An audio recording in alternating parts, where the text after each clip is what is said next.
What's good, guys? Welcome back to Everyday Struggle. I am Nadeska here with Wayno Akademiks, and we got a special guest today, my guy, Justice Baiden, finally joining us on the show. So he's one of the co-founders of Love Renaissance, an amazing label and management company that represent artists like Black and Summer Walker. Justice, how you feeling this morning? You know, I'm just trying to make it in America. It's a tough place to make it. It's a very tough place to make it, absolutely, especially right now as a Black man. Yeah, it's an unpredictable place right now. Mm-hmm. Unpredictable indeed. Look, we definitely want to talk to you about a lot of music things, but we do have to start with the most important story happening right now. So a couple months ago, after George Floyd's murder, there was this big debate about whether or not the NBA should return. At that point, Kyrie Irving seemed to be one of the only players suggesting that returning to the court would distract people from important social justice issues. Now it seems like people have had a change of heart. So players at the time felt that they could still return and highlight issues. Black Lives Matter has been painted on the court, on their shirts. But after Jacob Blake was shot 7 times and paralyzed by cops in Wisconsin this week, the Milwaukee Bucks decided to boycott their playoff game yesterday. So 4 other NBA teams followed suit, plus other teams across Major League Baseball, Major League Soccer. What did you guys think about this yesterday? I don't think we've ever seen something like this happen in sports before. Right. I'm gonna be honest. Yeah, it's shocking to me. You know, it was shocking that so many teams, you know, kind of stood in solidarity and said we ain't about to play. Also, I kind of do look at it because I do understand what Kyrie was saying, but I still kind of look at it and say, what is the next step? Like, do you guys just stop playing? Like, this is going to continue. Like, so they've issued a statement saying that the players, if I heard this right, I read a New York Times article that they're trying to reach out to politicians, right? So they want the cop who shot him to be arrested. They want justice to be served.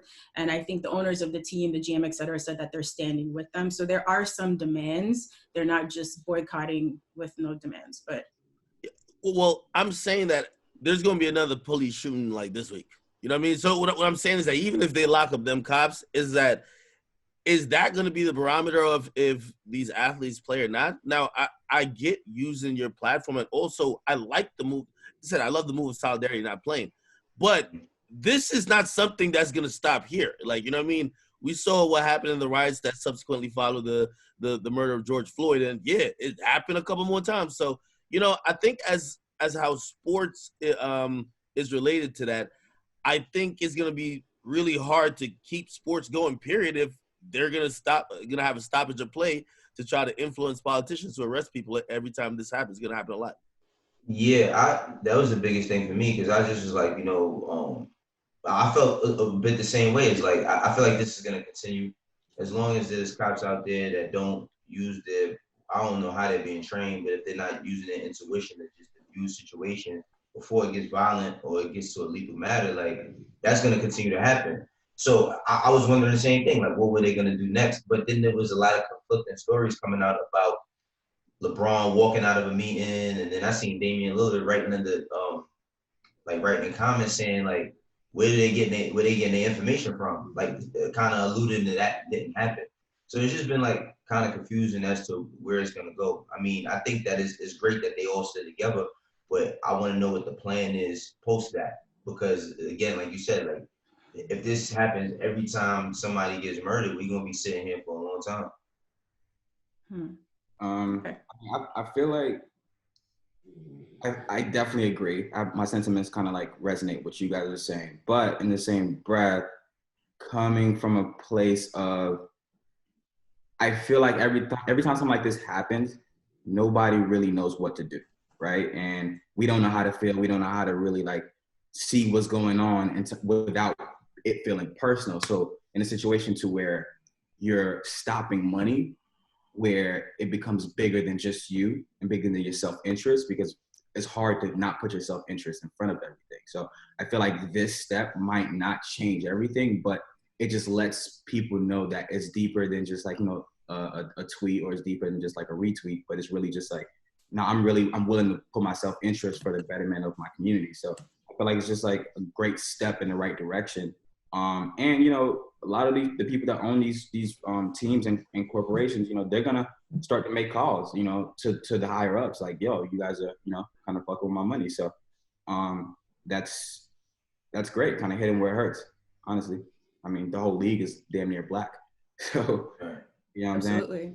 So right now they're debating, well, it sounds like there are a lot of discussions going on, like you guys mentioned, about when they're going to return, if the playoffs could be suspended. I know you're all sports fans, but I guess considering what Justice is saying, if for any reason they did suspend the playoff for months, would you guys, at least be understanding of why the players feel this way? I mean, I'm definitely understanding, this is something that affects me every day. It's like, being a black man and going on my phone and seeing another black man get murdered for the most simplest things, it definitely resonates with me. So I understand it. It's just like, it's so many different avenues to this situation. It's like that little white kid, the kid that was 17 years old that shot those protesters. Like he killed white people as well. You know what I mean? It's like, what's gonna happen with them? The police, and that's what we really got to see the mirror hold itself up right back to what's going on. The kid is walking down the street with a AR-15 right past the police, and nobody stopped them, nothing. So it's like there's so many layers to these issues, that need to be answered. So I understand what's going on. I just want to see like what happens post it. To Justice's point, right? Like, wouldn't it be a stronger message sent, and maybe wouldn't it effect a greater and quicker change if not only just LeBron and them is boycott, but everybody boycotts, in also corporate workplaces as well. Everybody who cares about this just have a whole national boycott until some shit happens. Because at this point, it just kind of looks like, okay, like, I'm not gonna lie, like, we're in a whole pandemic right now. Sports is something that kind of helps, people deal with, whether they've been quarantining for the whole year. And while I do support and agree with people, of course, using that platform, or I like the boycott, at least for this game, why don't everybody boycott? You know what I mean? Why is it only on the basketball players? So we're talking about all. Okay. So Justice, maybe you can help us out with this. There was the music industry blackout a couple months ago after George Floyd was murdered. But as someone who works directly with artists, you own a label. How do you feel like our community can sort of contribute to this? Like, it's hard to just boycott, right? Because rappers aren't, everyone's not going out and doing performances right now. Would it be just stop the release of music kind of thing? Because that happened briefly. What are your thoughts? I mean, Axe Point makes a great point, and that's why I feel like what they're doing right now in the NBA is such a strong, position to take, is because, again, people are not, as much as things affect us, or as much as like we feel empathetic to certain things, people are not putting their self-interest, on the back of life. That just is what it is, right? And that's like, as a culture, that is our Achilles heel. Like, it's kind of hard to feel in solidarity, when it's just like, yo, but I got to get this money real fast. You know what I'm saying? I have to take care of this bill. I have to, do whatever it is that I have to do. So, in the music industry, I feel like, for me, it's just like, it's just being outspoken, and holding these companies accountable, just like, it's greater than just, we're pledging, X amount of money to Black Lives Matter, but what does that actually really mean? Right. You know what I'm saying? It's like, for me, it's like that conversation, is tired. It feels like, Black Lives Matter now is kind of like a rollout, right? And it's just like, it is what it is. I kind of get it, you know what I'm saying? It's just, but in the same breath, it's just like, as a people, we've been, I guess, forgotten for so long that I guess I will take all the attention, because, it's forcing us to, like, to attend to all these issues. But I don't know. Like, I really don't know what to do. Like, it's one of those things. I just like to be outspoken and just call all my white friends out. Yeah, I only mentioned what I said because, as we hear very frequently when we hear people who are usually African American, whether they're giving interviews, they're tweeting, they usually are campaigning for the arrest of the officers who killed Breonna Taylor. Now, if the NBA players or I don't know, maybe the MLB players said, hey, listen, we ain't about to play until that happens, I think there won't be sports again. You get me? Because it don't look like they're about to do shit. You get me? And I think that it gets a little bit tricky. It's cool to send a message, but then, to be honest, I don't think that's what really pushes the needle to actually effect change or cause people to change, or even to make arrest or whatever the case is. You get me? I don't know. I disagree, because it's just like, I mean, let's just say, for example, there's no basketball and or, baseball for a whole year. How much pressure do you think the district attorney is going to get for whatever happened with Breonna Taylor? I mean, what's crazy? I think Ryden gives them more pressure when actual people that's within their vicinities and their jurisdiction is saying, yo, people is looting and fucking up our shit. Law and order need to be maintained, and also we need the public peace to. Do you know how much money in advertisements that they'll lose?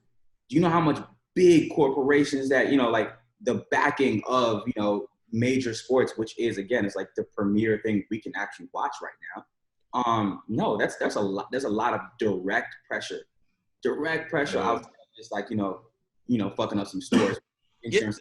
In some local town, like, you know what I mean? Well, like, you know what the thing is, that's kind of, because with that being said, even with the protest in Louisville, because that's where Breonna Taylor passed away, right? I want to get that right. Remember the chef that was out there that he was feeding the police, like he got killed by the police shooting at protesters or whatever, and nothing came of that. That's why I'm saying, like, I agree with Justice says, where I don't know what to do or what it's really gonna take. Because ultimately, I don't like Justice said, I don't see people putting their self-interest on the back burner, because there's a ton of money to lose, but I don't see them doing that. Like, I can't see society as a whole saying we're not going to do nothing, we're not going to work until this happens. And I think that the people that are in the highest positions that can press that button don't give a damn enough to even make it happen. Because those police that killed Breonna Taylor should have been faced some sort of disciplinary actions. Like, I think only one of them got fired.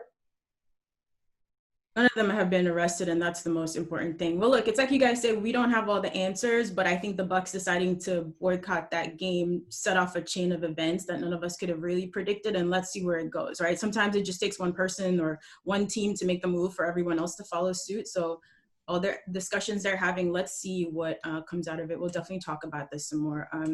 Let us get into some music, Justice, because we'd like to hear some more of your thoughts. So during an interview with Vlad TV recently, Akon said that he thinks T-Pain's career got stagnant because he never left the hood. So this is his quote. He said, he just confined his music to urban music. I saw Pain as another me, being able to cross outside of urban, go into pop, EDM, go into Latin. I think to this day he can still do it. And then he explains further why he thinks it's hard to thrive in the quote urban market, saying urban audiences aren't loyal. Every year there's a new artist, so you've got to take full advantage, maximize your urban presence, and then move right as that other artist come in, you exit. So he basically says hip hop, I'm just going to include maybe R&B in this, it's stick and move unless you continue to reinvent yourselves. Justice, what are your thoughts on this? I just hate the fact that out of nowhere we just made, like, it's almost just like as a culture we just agreed that T-Pain has had like a failed career. Like, I don't like that. And we love Pain. Right. I completely disagree, right? I think in culture and music, there are very few that have 20-year careers, like in terms of just staying at the top, right? So I think, when T-Pain had his window, cool, I guess he stayed urban. I think the problem might have been more so he didn't really tour the world and really go out there in hand-to-hand combat. I think the issue is to see the construct that Akon is saying, I believe, and I disagree, is completely wrong, because the issue is when rappers or people in urban music get on, they don't do the things that I guess quote unquote your rock artists or alternative artists do to gain their fan base, which is they tour and they actually go meet their fans and like they actually do the hand-to-hand combat. What it is that we get popping, we get a bag, we do some award shows, we do some club appearances and just try to get all the fast money and don't do the actual hand-to-hand combat that goes into sustaining the fan base. So I completely disagree. I think that, look at some of the iconic artists that we do have, in our culture. And I think what Akon says is wrong. Like, and T-Pain had a great career. Like, I don't know. He made a lot of money. I think T-Pain had a great career as well, but, and you know this, just like, there's so many variables as to why artists don't make it to that next level. Like, nobody's talking, Vlad nor Akon mentioned how T-Pain was battling alcoholism, how he's battling depression. You know what I mean? Like, these are things that could really hold you back. You know, T-Pain went out there and said, man, I got to the point where I had to ask my friend, could they buy Burger King for my kids? You know, he probably was facing a lot of dark times, and it's hard to go to the next level once you get so high, you get on a high horse, you kind of shit on people, and then, you know, you fall on your face. It's really hard to go to that next level. I think there's so many things that make an artist special to have that 20-year career that nobody talks about because they're not privy to that information. So I don't agree with Akon either. Yeah. Wait, well, I disagree. Well, I don't know if y'all were making that statement or you were just making an observation. At least Justice kicked it off. I don't think T-Pain had a failed career at all. You know what I mean? Like, T-Pain had 3 albums that really performed really well. He had hit songs all throughout. If you ask me, and by the way, the assumption that every artist could just go from appealing to an urban audience to all of a sudden just making pop songs and going overseas, you know, clearly it looked like that was Akon's goal if you looked at some of the songs he was making towards the latter part of his career. But not every artist is a flow rider. Not every artist is like some of these other artists that have a smooth transition. I think T-Pain has a fine career. You know what I mean? I think we're just realizing he's underappreciated. And because he never got his flowers, it's a constant conversation of, damn, do we not appreciate him for not only like what he brought to the game, but the impact, you know, especially with autotune. By the way, at the time that he started to, I won't say fall off, but he kind of like disappeared from like, you know, music a bit. Autotune was being used differently as well too. Like, remember, Wayne was taking it and going. That's when the non-singing niggas that really didn't know how to sing started changing autotune. The sound of autotune changed. And like, you know, some people, they like to attribute whatever to Jay-Z, like supposedly killing his career or killing autotune, which affected him. But I feel like the sound of music changed. And people didn't want those, you know, super melodic songs with autotune. They wanted the niggas who were basically rapping and auto-tuning, and also the ones who couldn't sing at all.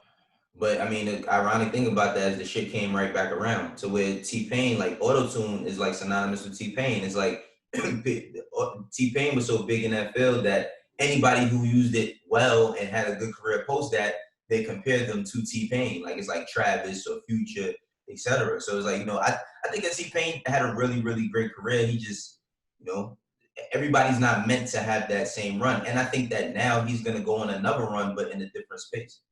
Yeah, and also, like, the people, like, no offense, but the people that you just mentioned that crossed over, quote unquote, it's just like, you know, like, they could never come back in terms of, like, the space of the culture appreciation, right? You know what I'm saying? It's like, you know, you just said somebody like Flow Rider, like, no matter what it is, like, you know, T-Pain's T-Pain, you know what I'm saying? It's just like we will still always appreciate, you know, a verse or, you know, an album or a song, you know, obviously if done correctly sonically by T-Pain. So it's just like, I disagree with just like that crossover mentality, which like I think the mentality more so goes into building your career correctly. Like, you know, for him, I don't know if he didn't foresee how important or huge autotune would change, you know, the space of music, but like, you know, things like creating a technology and using his autotune as the template of music, and, you know, being able to like position himself as a different entity to expand and push your career in another sense of just being an artist. Because again, like, having a 20-year, 15-year, you're lucky to have 5 hot years, dead ass, as an artist. So it's just like, you know, like, I think he did fine. I mean, truthfully, he had a more successful career than Akon. You know what I'm saying? Like, Akon is a better businessman and was in more ventures, but in terms of music, yeah. Yeah, the reason why Akon is saying this, right, is the same reason why, you know, like, I watched him have a conversation about why, you know, listen, you could agree to disagree, and you could pick whatever side of the corner of the fence you're going to be on. You know what's coming, Nadeska. But pretty much, like, some people were vocalizing to him, like, hey, we can't rock with 6ix9ine. We could never support it. Now, Akon was like, listen, to be honest, like, this shit's all entertainment. It was he wasn't thinking about how the connection of the streets, their understanding of certain principles or morals or whatever as it relates to hip-hop still even applied. He kept looking at just everything, like even the music business, on a super macro level to be like, all this shit's entertainment. You get me? And you can understand why someone with that thinking would also have the same thought to say, yeah, man, listen, fuck the hood, go pop. You know what I mean? So again, I think those two thoughts kind of run parallel, and I think that's because Akon, that's exactly what we went to do or wanted to do. You get me? I mean, Akon, this nigga's trying to build a city in Africa. I'm pretty sure music is the last thing he's thinking about, right? Now, the only thing when it comes to all of this is I don't like pop can always do what they do, jump into our shit, and then go back and their people support them. Like Katy Perry a couple years ago, she did the record with fucking Juicy J, then went right back to what she was doing. The thing about us is like you do a certain record and you can't come back. You know what I mean? And that's the only part I do kind of agree with what Akon said, because like, you know, once you do a certain record, niggas is like, oh man, we ain't fucking with that shit. I even got an example for that works against his whole statement, right? Look at Nicki Minaj. Remember early Nicki Minaj's career, she was trying to do the pop thing, right? To be honest, she lost all credibility, and a lot of people stopped fucking with her over that. Also, she realized that pop fan base is fickle as fuck. They're not riding for you. You're really fly by night over there. She had to come back and kind of get a little bit more grounded and rooted, and you start seeing her doing much more records that clearly has a base and a foundation in hip-hop. So, you know, if you're down with just kind of hopefully just making money on the pop scene, but perhaps not having a true fan base that can rock with you, maybe you listen to what Akon got to say, but otherwise, yes, that shit don't really pan out for people usually that are black and brown. No, it's cap. It's cap. It's the biggest lie they told. Well, I mean, Justice, let's get a little bit into the business of love renaissance. I personally, I'm just like really a big fan of the way you guys move, the way you handle business, and the way you groom your artists. Especially you have two very introverted artists like Black and Summer Walker. I'm curious, like the conversations that you have with them when it comes to things like this, you know, worrying about their brand and building out that core fan base. So for you, does it always start with what you said, being out there, touring, meeting the fans? Like, how are those early conversations when you sign an artist? For me, the most important thing is I have 3 pillars. You know, I always say it's just like, for me, it's just the first thing is the narrative, right? The story is what we all love and what we all cling to, right? I feel like music is kind of like the soundtrack to, you know, what the environment is or what the world is. So I always, when I start working with a new artist, my first thing is identifying what the story is, right? And finding a way to tell that, to be able to give people to attach to something, because it needs to be sticky. Like that's just what I'm into. I'm into just, you know, more of a, you know, of a career feeling artist. So, but you know, when you look at the history of music and you look at the history of, you know, what's happened in the last, you know, 30 years since, you know, hip hop has evolved, is really the artists that have stayed, you know, are artists with a narrative. You know, 50 Cent got shot 9 times. That's the first thing I heard before I ever heard In the Club. Changed my life. Didn't even matter. I listened to the music differently, you know? So, you know, the narrative is very important to what we do here, storytelling. Second thing is, you know, is my main question I ask artists, like, why should I give a fuck? You know, like, you know, why should I really care about what you have going on? You know, like so many different options. And, you know, the way that I identify it is by point of view. You know, like I always say, like, if you're an artist, you don't have a point of view, you don't have like a unique, distinct. If I can't turn you on at a certain point of the day because you're meant for this part of the day, and I can't say, hey, what would Summer Walker do, or what would Drake say, or what would, you know, Black say, like whatever it is, like it's just, I just need to have that, what would blank artist say or do, and that to me defines a point of view. Like it's really like, again, I like for artists to be a point of reference and not just a reference, you know. So those are the 2 pillars, and then the last thing that I have to say is just like, you know, what does the world look like? You know, for me, I always like to start, you know, at the home and like, you know, visually, and really tell that story and really, you know, visually play it out, because, you know, we are in an Instagram era, you know, Instagram story era. So like all those 3 pillars are very important, and then we make the music to that soundtrack. So it's just kind of how I look at it. How do you establish narrative if you're saying that you heard, like, you knew the narrative of 50 before you heard the music, with artists that ain't, you know what I mean, like they're kind of reserved? How do you create that narrative? Like, is that something that's strategically done? Because, you know, of course, that's kind of like the branding a little bit. How do you create that before they hear the music? Because usually with an artist like Black, I feel like that narrative get created through the music. Yeah, no. I mean, you might have tuned in late, but like, you know, the people that were, because what it is about, you know, the reality is that the masses of fans that you get will never really know your story, right?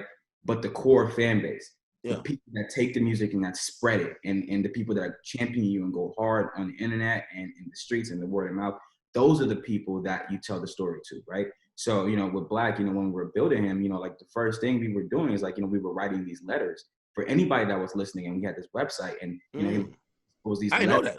Yeah, it's basically these letters of like dissertation, like basically saying, hey, like I'm finally about to be free. I've been locked up for, you know, obviously like, you know, metaphorically, but I've been locked up in a bad deal. You know, I was in a bad relationship, like I had all these things, and like, you know, like this hair that I had kind of represented like, you know, my journey, you know, along this time, like, you know, basically, you know, he lost like, you know, 2 shoe sizes because the man didn't eat. You know what I'm saying? And Wow. these were the stories that we were telling people. And again, like before the music really came out, and when the music came out with his first song, Problems, you listen to the song Problems, and, you know, the whole theme of free Black and, you know, and being free and finding freedom, all those things connected, and it just resonated with his fan base a little bit more. Again, just being able to tell the story, you know, and the core fan base will be able to resonate that story throughout, you know. That's interesting. I never knew that. So- But I think that's dope too. So it's like identifying like the relatable factors that the artist may have, you know, in order to build that engagement.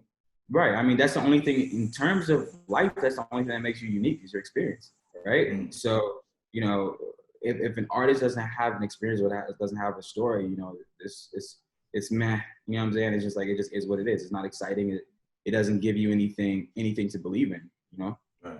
There's not a journey there. Hey, how do you deal with, you know, like especially like even Summer Walker, you know, she's been vocal about, you know, dealing with anxiety. On a label side, you know, which I could imagine as you guys are probably, you know, jointly coming up with either marketing plans or whatever the case is, at times that may get in the way, but that is life. How do you guys like, you know, take that into account?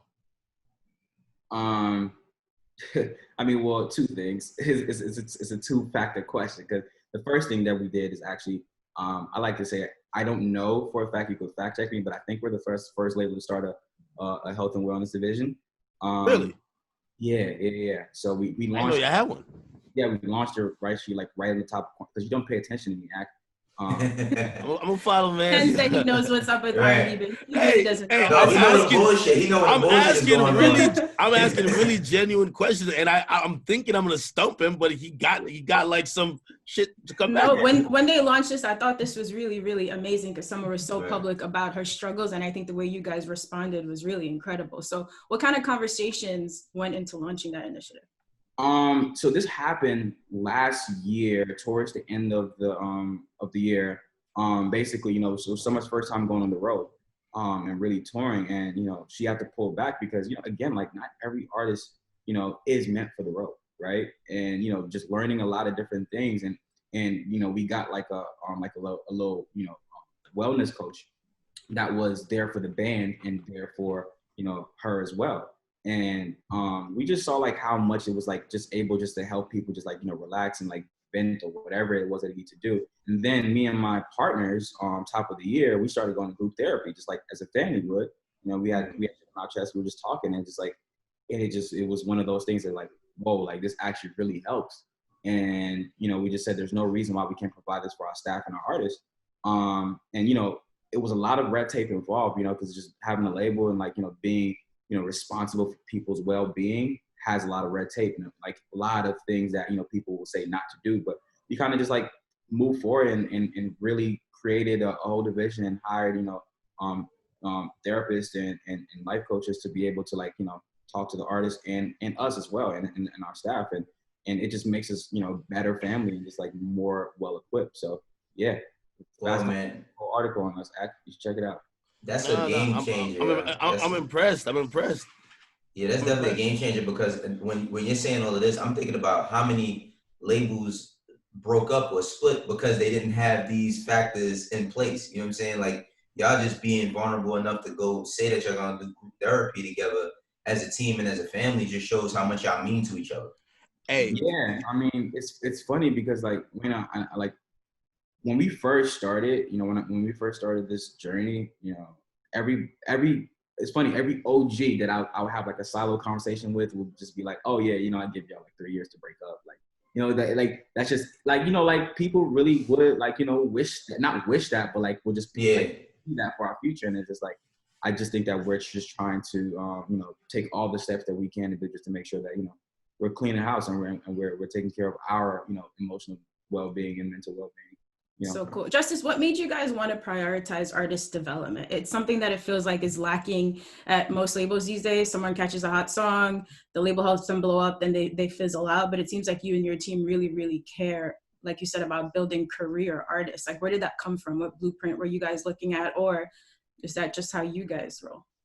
Yeah, I wish I did it. But but no, I mean, I just think that again, like, for me, like I'm a fan first. Like, like I'm dead as a fan of music. And because of that, like just like my history and like watching artists that came up, my favorite labels, with The Face and Bad Boy and Acapella and those executives, that's what they did best. That's just what it is. And for me, like, granted, things do happen fast, but in the same breath, it's just like, I just feel like that's just our niche. Our niche is just like, taking our time and really building an artist and really helping develop them to make sure that, they're here forever, because, I'm trying to, be the best to ever do it. So, artist development is a key part. And, niggas are lazy. We're not, so. Do you think you guys are like a little bit underappreciated in terms of, like, it's like really these new crop of labels, I'm using new sparingly, but like Black owned, they seem a little bit more in tune. They seem, to be honest, be doing the job way better than the bigger label. I'm talking about like TDE, QC.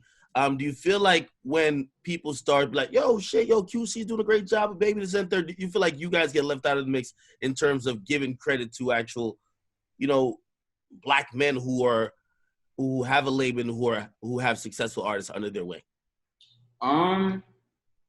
No. I mean, my competitive edge wants to say yeah, but I mean, bro, QC and P and Coach have been doing this for like 30 years. Like, you know what I'm saying? Like, I'm just not crossing the 10,000 hours mark. You know what I'm saying? So it's just like, for me, it's just like, I'm dead ass just not getting started, So, and for me, like, again, it's a marathon, obviously, no pun intended, but, it really is a marathon. It just is what, I mean, I'm on the show with you guys. I mean, obviously I'm heading in the right direction, right? So, I think that we're gonna build something special, especially for Atlanta, And again, R&B, is in it's about to have a real big resurgence, and I feel like we're gonna be a part of it, a huge part of it. So, I buy more cars, so you can post me at.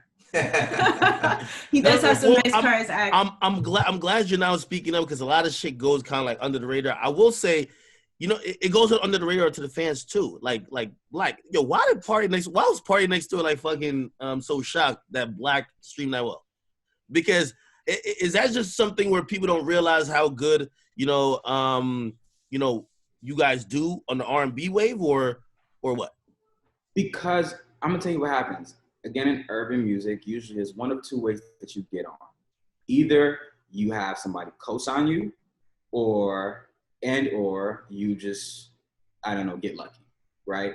And I feel like for us, we've literally had to build everything on our own. Party, his co-sign is obviously the biggest artist in the world, Drake. He called cap on them numbers, by the way. He said that was cap. He said no way. I mean, you saw the numbers. I didn't make them up. I had to double check my math. You say what? I had to double check my math to make sure I didn't put like an extra zero, but it was right. Black was the best streaming artist.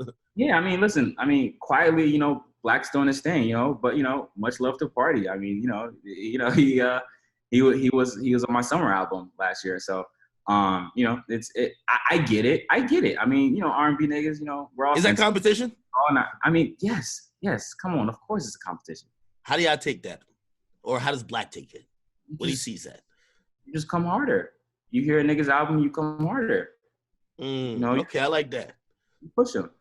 we're here to push each other. You know, I feel like, but also though, I feel like the issue with R&B is that, and what I'm trying to do, my agenda really is like, I'm just trying to figure out how to get all of the R&B artists to work together, because they really go in their silos. In order for us to make R&B a bigger pot, we have to start to collaborate. Like, you know, like I'm trying to, you know, figure out this, pull SZA and Summer, you know, in the same room and figure out how to do it. Like Party, Bryson, Black in the same room, figure out how to do it. Like that's what I feel like. That's what the rappers did. That's why it's because it is now. You know what I'm saying? Like R&B, like I feel like everybody's siloed and like none doesn't want to kind of, you know.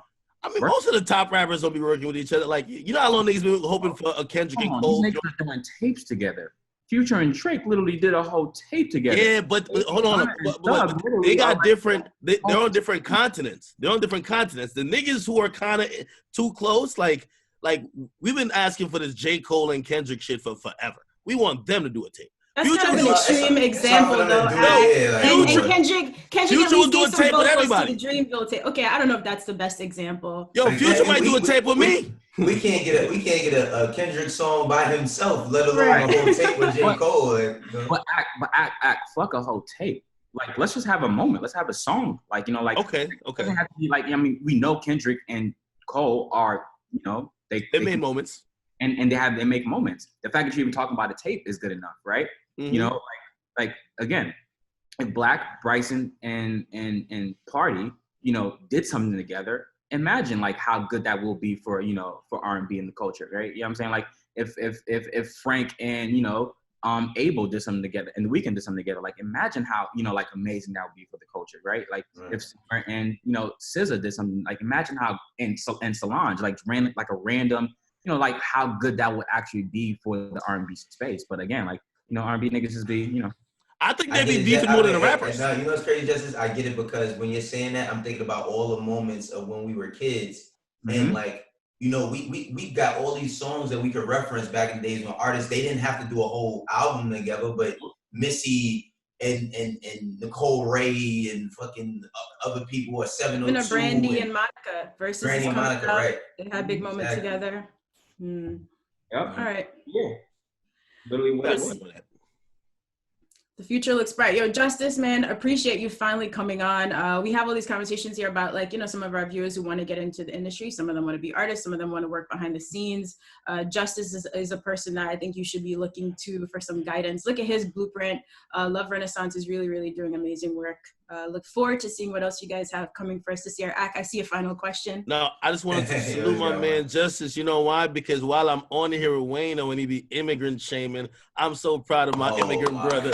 I'm so proud of my immigrant brother, Justice. Wait, Justice, are you? Hold on. Justice, are you Jamaican too?